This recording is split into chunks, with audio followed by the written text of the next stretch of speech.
ओम श्री गुरुवे नमः। ओम श्री गणेशाय नमः।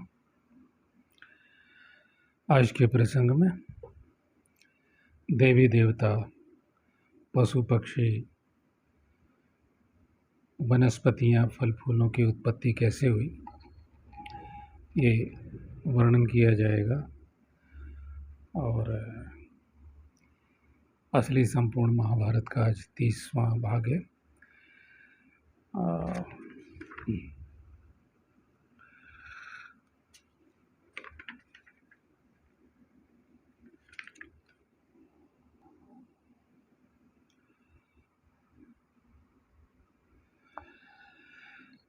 महर्षियों और कश्यप पत्नियों की संतान की परंपरा का भी वर्णन है। और ये वैशंपायन जी कहते हैं, राजन, ब्रह्मा के मानस पुत्र 6 महर्षियों के नाम तो तुम्हें ज्ञात हो ही चुके हैं। उनके 7वें पुत्र थे स्थाणु।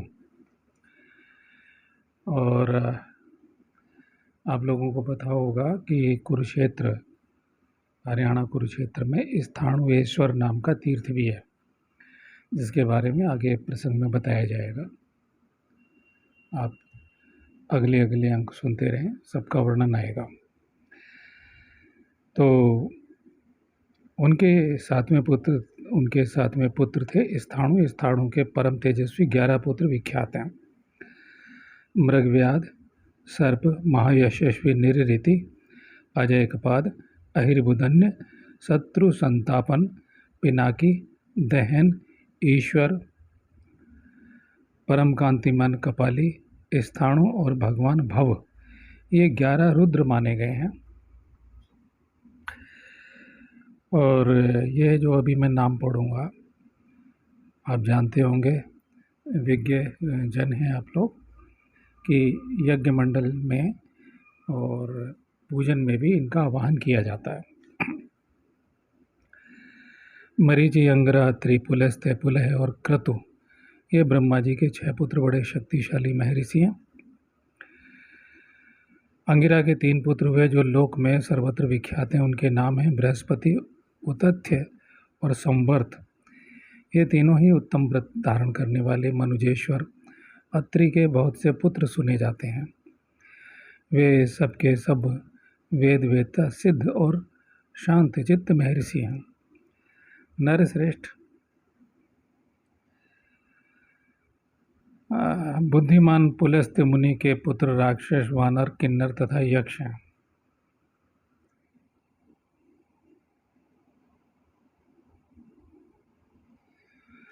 राजन, पुलह के शरभ, सिंह, किमपुरुष, व्याघ्र, रीछ और इहामृग, भेड़िया जाति के पुत्र हुए। क्रतु, यज्ञ के पुत्र, क्रतु के ही समान पवित्र, तीनों लोकों में विख्यात, सत्यवादी, व्रतपरायण तथा भगवान सूर्य के आगे चलने वाले 60,000 वाल्कील्य ऋषि हुए। भूमिपाल, ब्रह्मा जी के दाहिने अंगूठे से महातपस्वी शांतचित्त महर्षि भगवान दक्ष उत्पन्न हुए। इसी प्रकार उन महात्मा के बाएं अंगूठे से उनकी पत्नी का प्रादुर्भाव हुआ। महर्षि ने उनके गर्भ से 50 कन्याएं उत्पन्न की। वे सभी कन्याएं परम सुंदर अंगों वाली तथा विकसित कमल के सदृश विशाल लोचनों से सुशोभित थीं। प्रजापति दक्ष के पुत्र जब नष्ट हो गए, तब उन्होंने अपनी उन कन्याओं को पुत्रिका बनाकर रखा और उनका विवाह पुत्रिका धर्म के अनुसार ही किया। यहाँ जानकारी दी गई है, मनुस्मृति में प्रजापति दक्ष को ही पुत्रिका विधि का प्रवर्तक बताकर उसका लक्षण इस प्रकार दिया गया है, जिसके पुत्र न हो वह निम्नांकित विधि से अपनी कन्या को पुत्रिका बना ले। यह संकल्प कर ले कि इस कन्या के गर्भ से बालक उत्पन्न हो, वह मेरा श्राद्ध आदि कर्म करने वाला पुत्र रूप हो।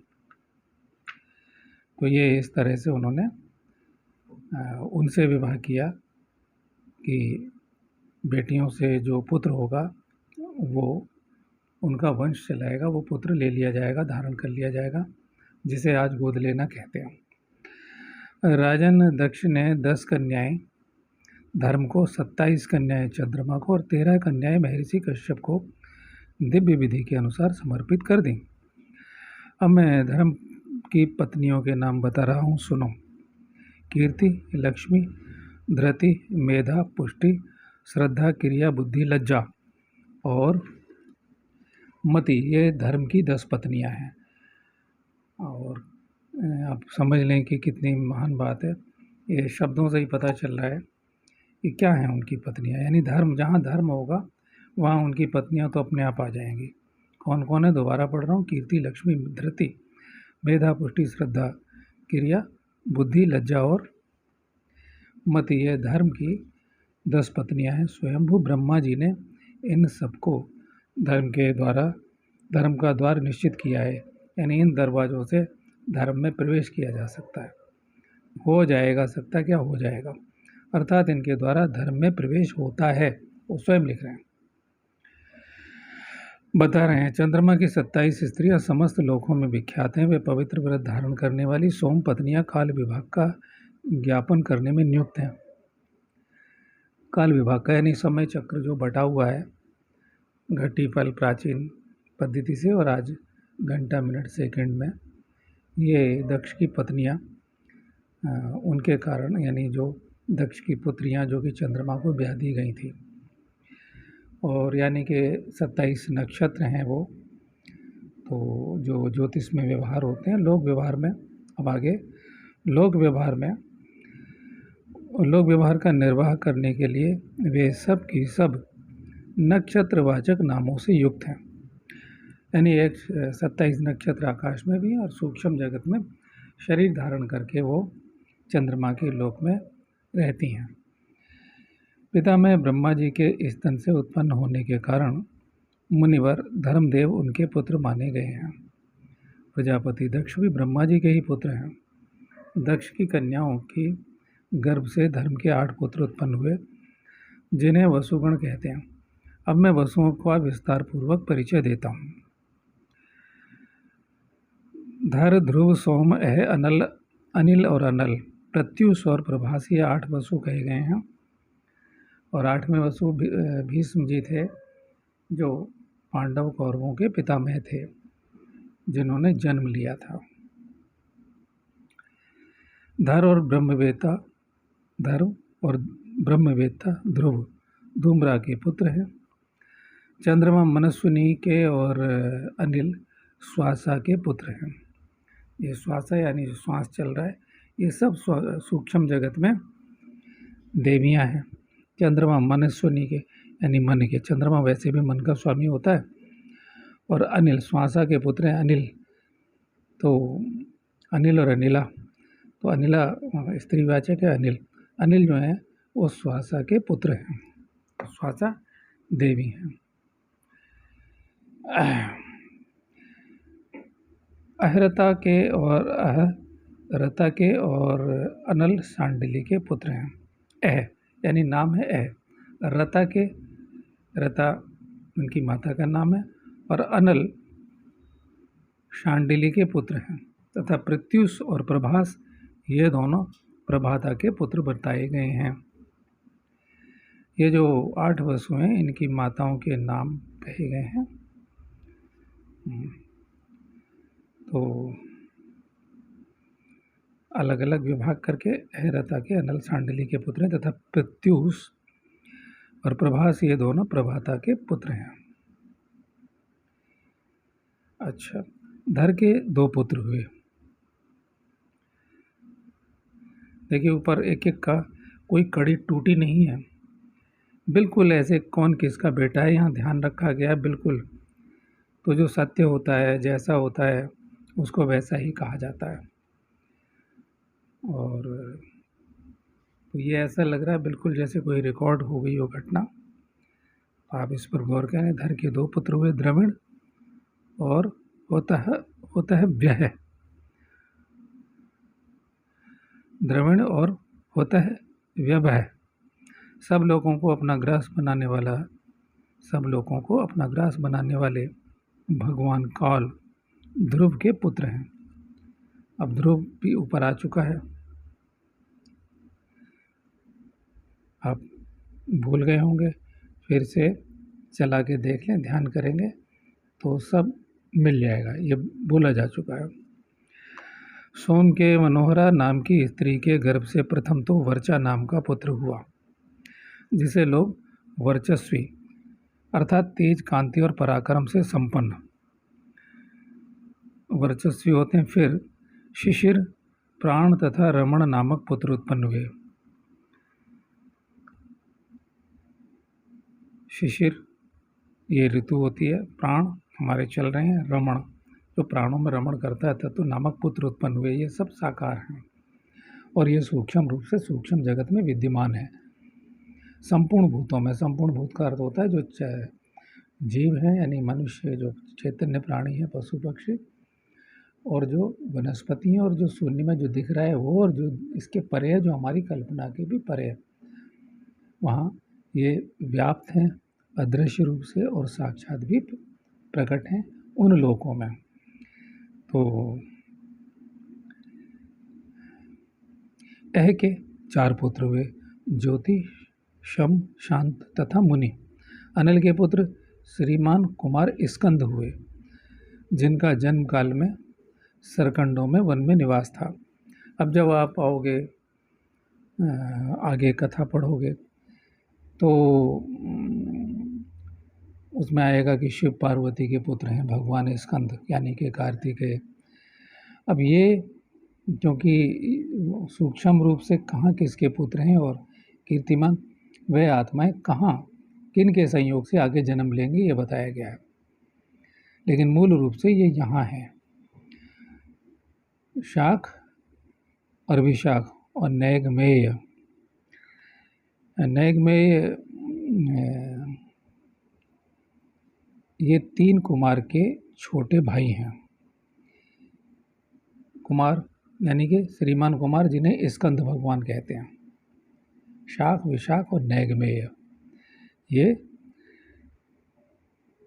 तीनों कुमार के अर्थात स्कंद भगवान के छोटे भाई हैं। 6 कृत्तिकाओं को माता के रूप में स्वीकार कर लेने के कारण कुमार का दूसरा नाम कार्तिकेय भी है। तो आगे विस्तार से इनकी कथाएं आ जाएंगी। यहाँ सार में उत्पत्ति मूल रूप से कहाँ कैसे उत्पन्न हुए। अब 6 कृत्तिकाएं कौन थीं? 6 वो कृत्तिकाएं उन ऋषि पत्नियों में वास कैसे हुआ उनका। अग्निदेव कामातुर हो गए और उन्होंने उन्हीं की पत्नी ने 6 बार रूप उन ऋषि पत्नियों का धारण किया और उनका कृत्तिकाओं में प्रवेश था। मूल रूप से कृत्तिकाएं उनमें प्रवेश कर गई थी, इससे उत्पत्ति हुई है। तो शास्त्र को समझने के लिए कहा जाता है कि योग्य आचार्य के पास जाएं, योग्य जो जानकार हो उसके पास जाएं। तो इसलिए शास्त्र हम अपनी बुद्धि से सोचते हैं प्रिय श्रोताओं, लेकिन बुद्धि के परे किसी विज्ञान को यह पता नहीं है कि बस है ये पशु पक्षी मनुष्य कहाँ से आया, कुछ नहीं जानते। विज्ञान का 1% का हम ये कह कि नहीं, अरबुआ खरबुआ कोई सा भी हिस्सा नहीं जानते। इतना सा जान जाने से आदमी कूदने लगता है। तो ये देखिए, ये हमारा इतिहास है, हमारा धर्मशास्त्र एक इतिहास है, क्योंकि ये कलयुग चल रहा है और कलयुग चल रहा है तो चीज़ें बदल गई हैं। देवी देवता इसलिए अदृश्य हो गए हैं। जो साधना करता है, तपस्या करता है, तो साकार दर्शन भी देते हैं। हम आते हैं मूल तत्व पे। अनिल की भार्या का नाम शिवा है, उसके 2 पुत्र हैं,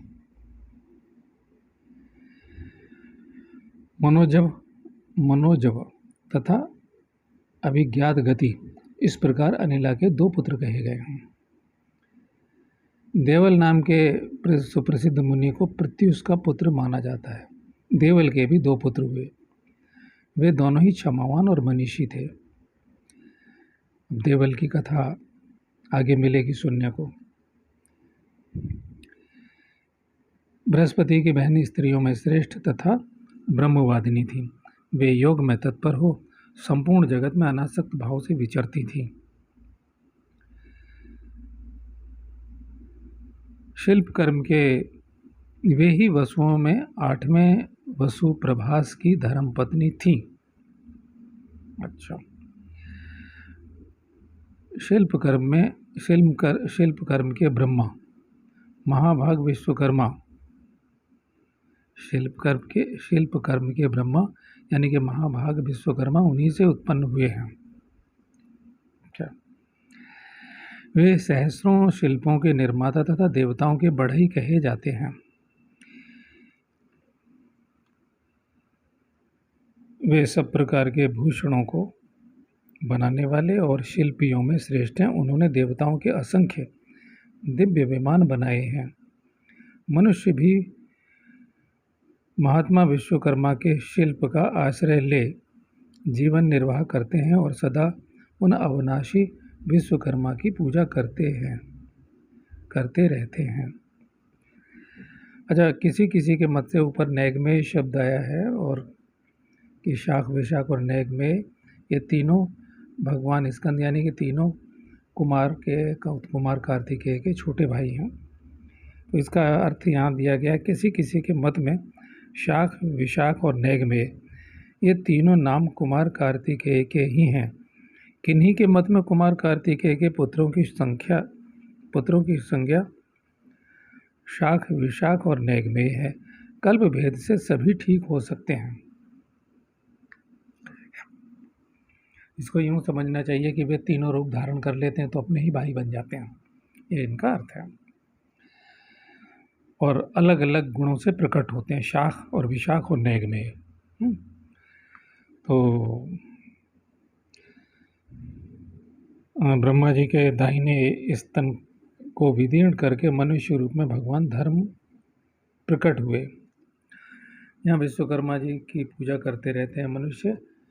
इसको समझें कि मनुष्यों में जो भी ज्ञान विज्ञान आया है ऊपर देवलोक से आया हुआ है और विश्वकर्मा जी के माध्यम से, यानी जितना ये वास्तुशास्त्र है, भवन निर्माण कला है या पुल आदि निर्माण या इस जगत में जो भी सृजन निर्माण श्रेष्ठ है वो सब विश्वकर्मा जी की ही देन है।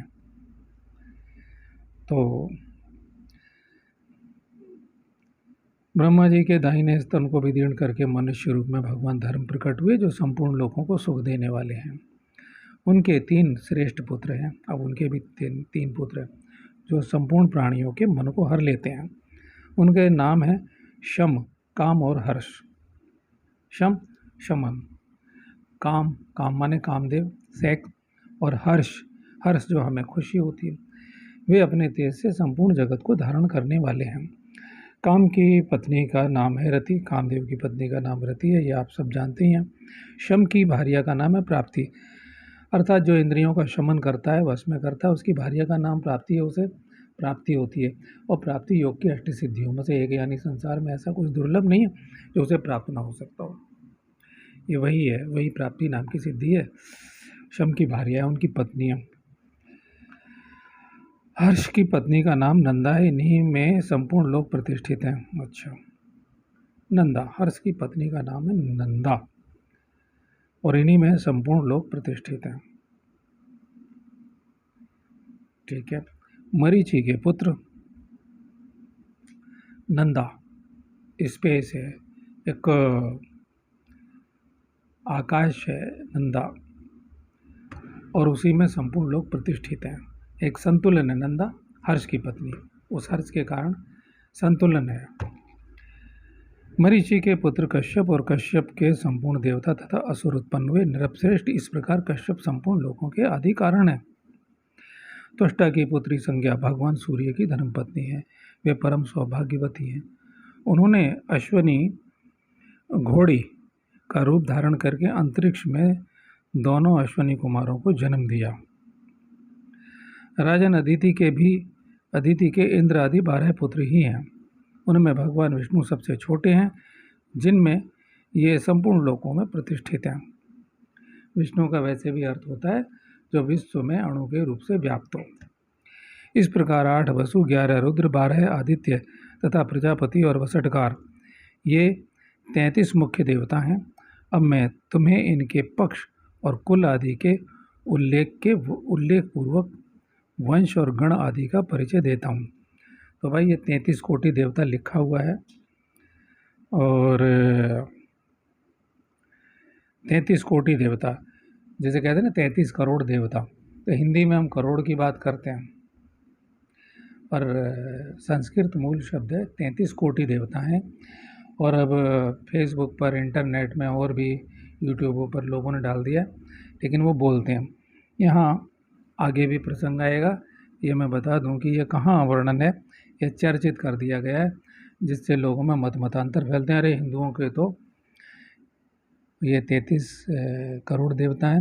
ये 33 करोड़ देवता नहीं है, 33 कोटि देवता हैं। कोटि का मतलब होता है श्रेणी, किस कोटि के, यानी उच्च कोटि के, श्रेष्ठ कोटि के, ईश्वरीय ब्रह्म सत्ता की। ये किस कोटि के हैं ये जैसे 8 वसु 11 रुद्र, तो हम रुद्र पाठ करते हैं, ये भगवान शिव के 12 आदित्य हैं, सूर्य तत्व। तो ये सारी चीज़ें हैं, ये 33 मुख्य कोटि देवता। ये मैं कहाँ से पढ़ रहा हूँ मैं आपको बता देता हूँ। ये आदि पर्व है, और आदि पर्व के अंतर्गत संभव पर्व है। और मैं पढ़ के बता दूँ ठीक से, ये इस प्रकार इति श्री महाभारते आदि पर्वाणि संभव पर्वाणि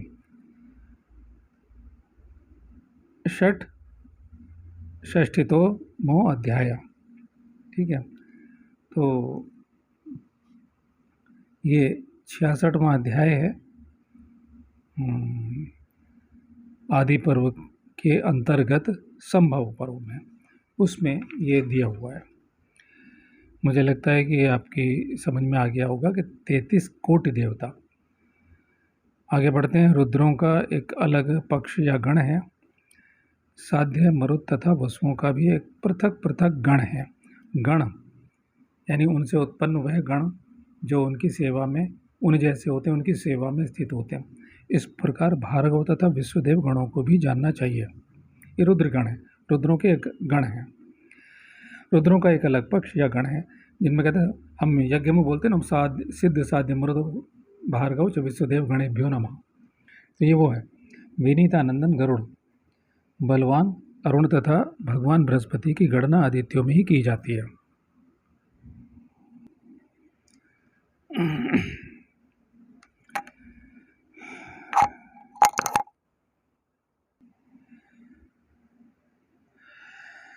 अश्विनी कुमार, सर्वौषधि तथा पशु, इन सबको, अश्विनी कुमारों को, सर्वौषधि तथा पशु, इन सबको गुह्यक समुदाय के भीतर समझो। जब अभी आप देख लें, जो भी लोग यज्ञ करवाते हैं, क्या वो इन सब का विधिवत आवाहन, नामोच्चारण और इनकी प्रतिष्ठा और इनकी आहुतियाँ ठीक प्रकार से डाल लें, क्योंकि अति आवश्यक होता है। ब्रह्म परमेश्वर का तेज तो हम बाद में आवाहन करते हैं। तो ये पूजन विद्या के अंतर्गत और यज्ञ विद्या के अंतर्गत, पूजन विधान और यज्ञ विद्या के अंतर्गत दोनों में आवाहित होते हैं। तो किस प्रकार इसका विधान जो अच्छे श्रेष्ठ यज्ञाचार्य हैं वो जानते हैं। तो अश्विनी कुमार, सर्वौषधि तथा पशु, इन सबको गुह्यक समुदाय के भीतर समझो। राजन, ये देवगण तुम्हें क्रमशः बताए गए हैं। मनुष्य इन सब का कीर्तन करके सब पापों से मुक्त हो जाता है। भगवान भृगु ब्रह्मा जी के हृदय का भेदन करके प्रकट हुए थे। भृगु के विद्वान पुत्र हुए कवि, और कवि के पुत्र हुए शुक्राचार्य। तो इसलिए गीता माया हे अर्जुन में कवियों में मैं शुक्राचार्य हूँ। तो कवि के पुत्र हुए शुक्राचार्य, और नाम से पहले पिता का नाम लगाते हैं, कुंती नंदन जैसे, और जानकी नंदन, कुछ भी देवकी नंदन, ऐसे ही कवि शुक्राचार्य पिता के नाम से संयुक्त हैं। और कवि माने क्या होता है, ये उसमें स्पष्ट किया गया। तो कवि के पुत्र शुक्राचार्य हुए, जो ग्रह होकर भी तीनों लोकों के जीवन की रक्षा के लिए वृष्टि, अनावृष्टि तथा भय और अभय उत्पन्न करते हैं। स्वयंभू ब्रह्मा जी की प्रेरणा से वे समस्त लोकों का चक्कर लगाते रहते हैं। अब एक रूप से वो स्थित हैं, शरीर अपने लोक में, और दूसरे शरीर से वो चक्कर लगाते रहते हैं इस ब्रह्मांड में, ग्रह के रूप में। महाबुद्धिमान शुक्र ही योग के आचार्य हैं, और दैत्यों के गुरु हुए वे ही योग बल से मेधावी ब्रह्मचारी तथा व्रतपरायण बृहस्पति के रूप में प्रकट होकर देवताओं के भी गुरु होते हैं। यानी मूल रूप से एक शरीर से वो क्या है, दैत्यों के गुरु। अब ये ईश्वर की लीला, इसीलिए कहते हैं ना सत्य और असत्य भी मैं हूँ। अर्थात भगवान कहते हैं ना, हे अर्जुन सत्य और असत्य भी मैं हूँ। तो देवता भी उन्होंने प्रकट किए हैं, दानव राक्षस भी उन्होंने प्रकट किए हैं। अब इन्होंने क्या किया कि एक रूप से तो वो शुक्र के रूप से वो योग के आचार्य हैं और योगाचार्य, और दैत्यों के गुरु हैं जो योग विद्या, और वे ही योग बल से मेधावी ब्रह्मचारी और व्रत परायण बृहस्पति के रूप में प्रकट होकर देवताओं के भी गुरु होते हैं। यानी दोनों तरफ दूसरे रूप से, यानी अपना दूसरे शरीर से वो क्या है, देवताओं के गुरु हो जाते हैं। और इनमें आपस में ऐसा लगता है जैसे वैर भाव। यही लीला है ईश्वर की। ऐसा होता नहीं है, क्योंकि वो ही हैं, कोई दाएं हाथ और बाएं हाथ को नहीं लड़ाएगा। लेकिन ये विराट खेल चल रहा है, विराट लीला चल रही है ईश्वर की। तो ब्रह्मा जी ने जब भृगुपुत्र शुक्र को जगत के योगक्षेम के कार्य के में नियुक्त किया, तब महर्षि भृगु ने एक दूसरे निर्दोष पुत्र को जन्म दिया जिसका नाम था च्यवन। महर्षि च्यवन की तपस्या सदा उद्दीप्त रहती है। वे धर्मात्मा और यशस्वी हैं। भारत किसे कह रहे हैं? भारत, वे भारत कह रहे हैं जन्मेजय को। कथा सुनाई जा रही है। वे अपनी माता को संकट से बचाने के लिए रोषपूर्वक गर्भ से च्युत हो गए, यानी खिसक गए, बाहर आ गए, इसलिए वे च्यवन कहलाए। मनु की पुत्री आरुषि, अब च्यवन ऋषि ने ही च्यवनप्राश दिया है। इसकी कथा आएगी आगे, आप सुनेंगे कि 16 वर्षीय सुकन्या से उन्होंने विवाह किया था, और योग बल, अपनी योग शक्ति से कैसे उन्होंने सेना को त्रस्त कर दिया आपने। चलिए आगे बढ़ते हैं। मनु की पुत्री आरुषि मनीषी च्यवन मुनि की पत्नी थी। उससे महायशस्वी औरव मुनि का जन्म हुआ।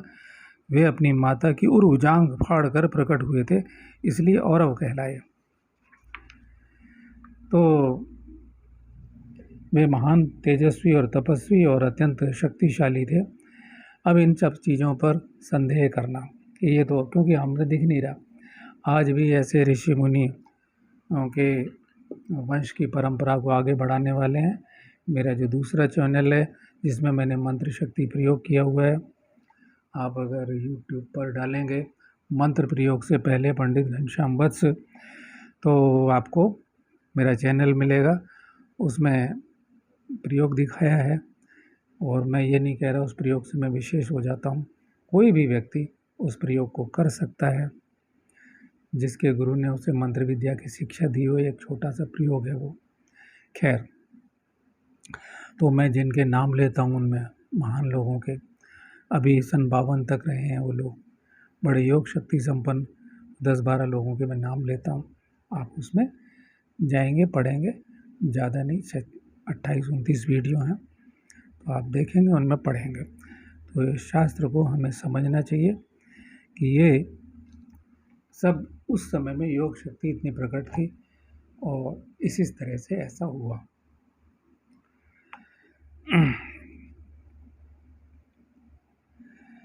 अच्छा, तो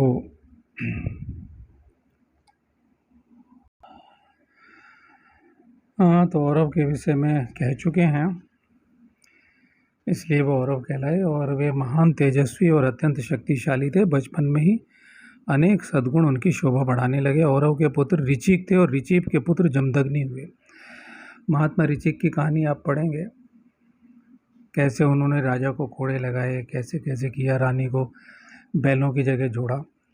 महात्मा जमदग्नि, ऋचि और पुत्र, उनके पुत्र ऋचिक के पुत्र हुए जमदग्नि। जमदग्नि के 4 पुत्र हुए, जिनमें परशुराम जी सबसे छोटे थे, जिन्हें हम परशुराम अवतार कहते हैं। किंतु उनके गुण छोटे नहीं थे, वे श्रेष्ठ सद्गुणों से विभूषित थे। अब परब्रह्म परमात्मा का अवतार है तो संपूर्ण गुणों से युक्त होंगे ही। संपूर्ण शास्त्र में कुशल क्षत्रिय कुल का संहार करने वाले और जितेंद्रिय थे। औरव मुनि के जमदग्नि आदि 100 पुत्र थे, फिर उनके भी सहस्त्रों पुत्र हुए। इस प्रकार इस पृथ्वी पर भृगुवंश का विस्तार हुआ। अब यह कहना कि 100 पुत्र कैसे हुए, उस टाइम एक प्रक्रिया थी, उस समय एक प्रक्रिया थी, जो आज टेस्ट ट्यूब बेबी के रूप में अंडाणुओं को लेकर के अब 100 क्या 1000 पुत्र उत्पन्न कर लीजिए। तो विज्ञान ख़त्म हो गया, यानी कि वो लोप हो गया। अब चल रहा है, लोग पहुंच रहे हैं वहाँ, धीरे धीरे कुछ आगे बढ़ रहे हैं। तो और मुनि के ये हो चुका। और उसके बाद ब्रह्मा जी के 2 पुत्र और थे, जिनका धारण पोषण और सृष्टि रूप लक्षण लोकों में सदा ही उपलब्ध होता है। उनके नाम है धाता और विधाता। ये मनु के साथ रहते हैं। विधाता भाग्य के कारक हैं। क्या? ब्रह्म शक्ति परमात्मा की। धाता पोषण करने वाला। कमलों में निवास करने वाली शुभ रूपा शुभ स्वरूपा लक्ष्मी देवी उन दोनों की बहन है। किनकी? धाता और विधाता की। अब जहाँ लक्ष्मी होगी तो धाता और विधाता, या धाता और विधाता की आप शरण में तो लक्ष्मी अपने आप आ जाएगी। आकाश में विचरने वाले अश्व लक्ष्मी देवी के मानस पुत्र हैं। राजन वरुण के बीच से उनकी ज्येष्ठ पत्नी देवी ने एक पुत्र और एक पुत्री को जन्म दिया। उसके पुत्र को तो बल और देवनंदिनी पुत्री को सुरा समझो। अब सुरा हो तो बल अपने आप आ जाता है, उन्माद आ जाता है, वो चाहे क्षणिक हो। तदंतर एक समय ऐसा आया जब प्रजा भूख से पीड़ित हो भोजन की इच्छा से एक दूसरे को मारकर खाने लगी। उस समय वहाँ अधर्म प्रकट हुआ, जो समस्त प्राणियों का नाश करने वाला है। अब अधर्म भी होगा, जैसे मैंने कहा शराबी को बल आ जाता है। तो खैर वो काल आया तो वो क्षणिक होता है, बल उन्माद आ जाता है, उसे बल, वो स्थायी बल नहीं होता, वो स्थायी बल नहीं होता है। जो समस्त प्राणियों का नाश करने वाला अधर्म प्रकट हुआ। अधर्म की स्त्री का क्या नाम है? अधर्म की स्त्री भी निरृति हुई, जिससे नैरृत्य नाम वाले 3 भयंकर राक्षस पुत्र उत्पन्न हुए। वे सदा पाप कर्म में ही लगे रहने वाले हैं। ये भी हम यज्ञ मंडल में इनको नैरृत्य को अधिपति, नैरृत्य के अधिपति को हम आवाहित करते हैं, लेकिन राक्षसों का आह्वान नहीं करते, उनको सीधे सीधे भोग देते हैं यज्ञ मंडल में। उनके नाम इस प्रकार हैं: भय, महाभय और मृत्यु। उनमें मृत्यु समस्त प्राणियों का अंत करने वाला है। उसके कोई पत्नी या पुत्र कुछ भी नहीं है, कोई भी नहीं है, क्योंकि वह सबका अंत करने वाला है। देवी ताम्रा, काकी, शयनी, भासी, धृतराष्ट्री तथा शुकी, इन 5 लोक विख्यात कन्याओं को उत्पन्न किया देवी ताम्रा ने, क्योंकि ताम्रा का वर्णन पीछे आ चुका है।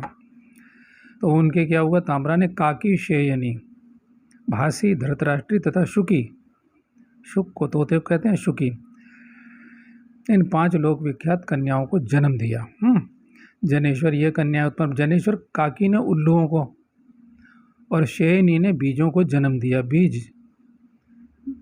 अब आप कहोगे मनुष्य के, पशु पक्षी, मैंने फिर कहा अभी तक मैं 10-12 नाम लेता हूँ ना, जैसे बाबा विशुद्धानंद परमहंस का, तैलंग स्वामी का, बाबा कीनाराम अघोरी का, और कुछ ऐसे नाम लेता हूँ, गोपालानंद ब्रह्मचारी का, ये तो अभी तक हुआ है। और तमाम सारे ऐसे लोग हैं जो गतिमान की इच्छा मात्र से कुछ भी दृश्य कर देंगे, प्रकट कर देंगे। तो वो समय था। अब उल्लूक तंत्र के अंतर्गत कोई साधना करे तो उल्लुओं की फौज अभी खड़ी कर देगा वो। कौवा तंत्र के अंतर्गत जानकार हो, ये समय समय पर 10-20-50 साल पहले ये प्रयोग मैंने कहीं सुने हैं, कहीं देखे भी हैं।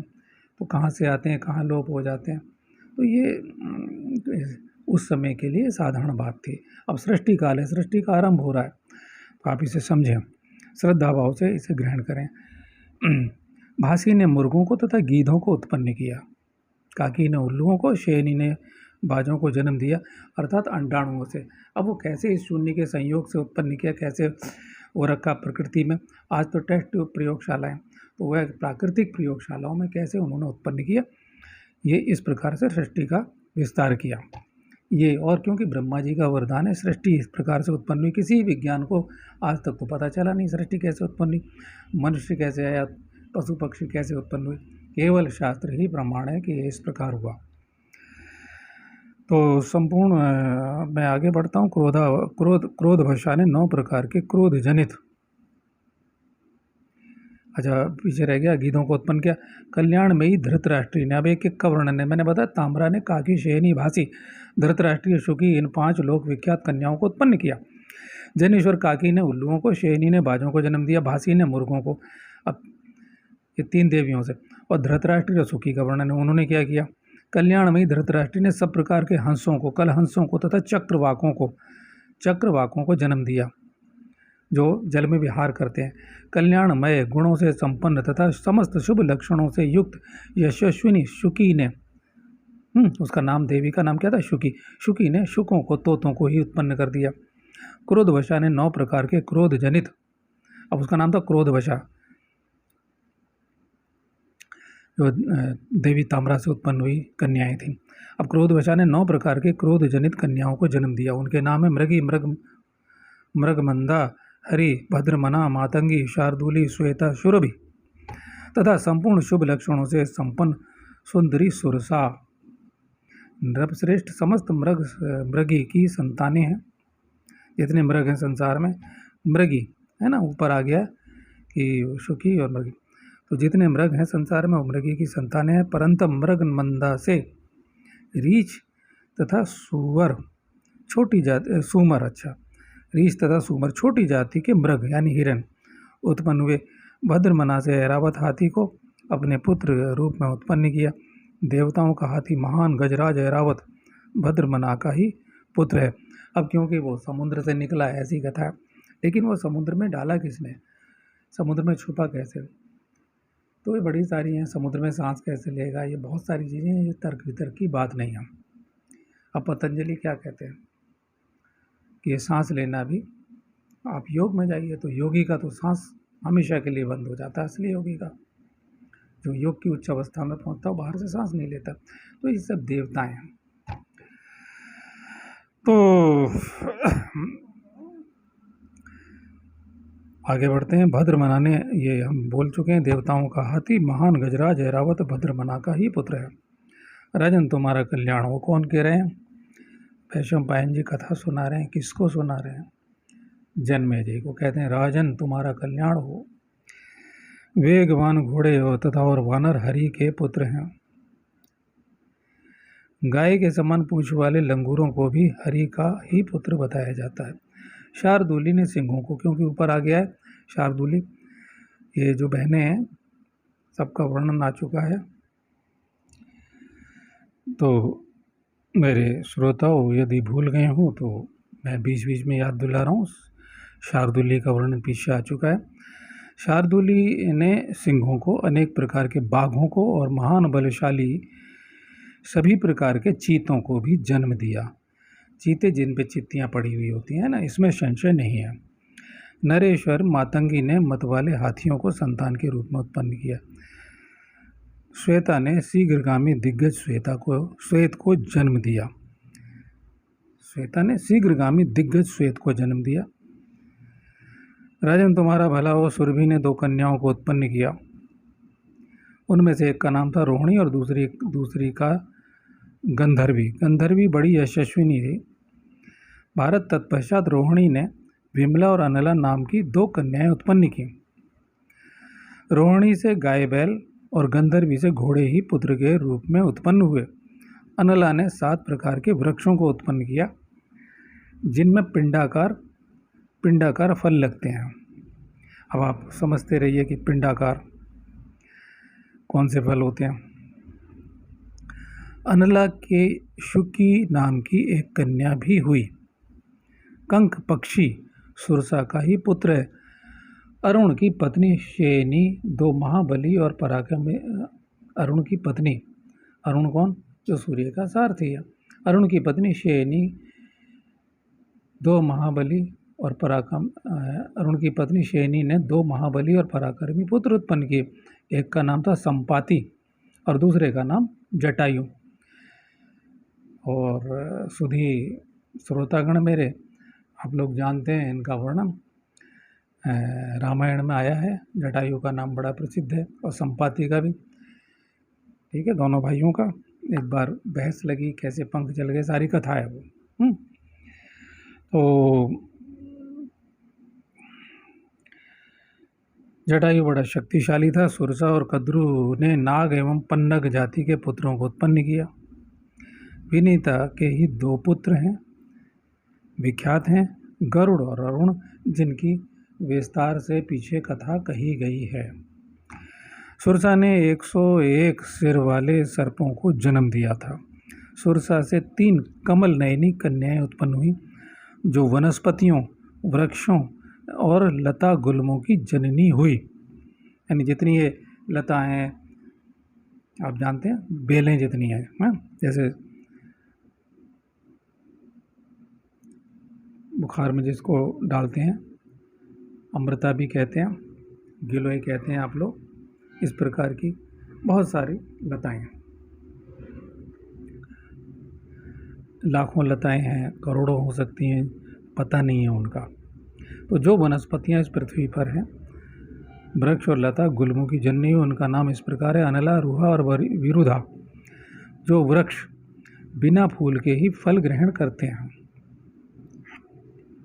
कुछ ऐसे वृक्ष होते हैं फूल आता नहीं है, सीधे फल ग्रहण करते हैं, यानी फल आते हैं उन पे। उन सबको अनुला का पुत्र जानना चाहिए, वे ही वनस्पति कहलाते हैं। प्रभु, जो फूल से फल ग्रहण करते हैं, जो फूल से फल ग्रहण करते हैं, दो प्रकार की जातियाँ, पहले फूल आता है फिर फल आते हैं, उन वृक्षों को रूहा की संतान समझो। लता, गुल्म, फल्ली, वांस और तिनकों की जितनी जातियाँ हैं। देखिए, ये सृष्टि की उत्पत्ति है, ब्रह्मा जी की सृष्टि। तो लता, गुल्म, बल्ली और बांस।